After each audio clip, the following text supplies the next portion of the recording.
राज्य में क्षमतासीन BJP double engine सरकार क्षमतार बसबार 24 घंटा मध्य टंका फेरस्त प्रतिश्रुति दे क्षमता हाथी भी 12 जून सुधा क्षमता एक वर्ष पूर्ति होते एपर्यंत जमाकारी टंका फेरवाई सरकार कौन पदक्षेप नर आर्थिक संस्था मान द्वारा क्षतिग्रस्त मिलित मंच पक्षर गभीर क्षोभ प्रकाश कर एपटे मुख्यमंत्री चिटफंड ठकामीर शिकार होइथिबार प्रकाश करते भी क्षतिग्रस्त जमाकारी टंका फेरस्त प्रतिश्रुति दे क्षमता हाथी भी एक वर्ष पूर्ति सुधा प्रतिश्रुति पालन न करी प्रतारित करुछंती।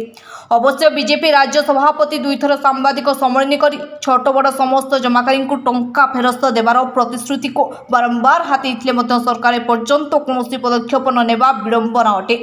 बीजेपी सरकार 2024 जून 6 रु संख्या गरिष्ठता 12 जून ले शपथ नहीं भी ट्रक जगे चिटफंड कागज नेउथिबा बेले बीजेपी निर्देश सीसीआरसी सब कही ट्रक अटकेबा बड़ लज्जाजनक। से दिगरे डबल इंजिन सरकार संपूर्ण विफल हो पड़ी सांबादिक सम्मेलन मत प्रकाश कर। ब्यूरो रिपोर्ट एभि न्यूज।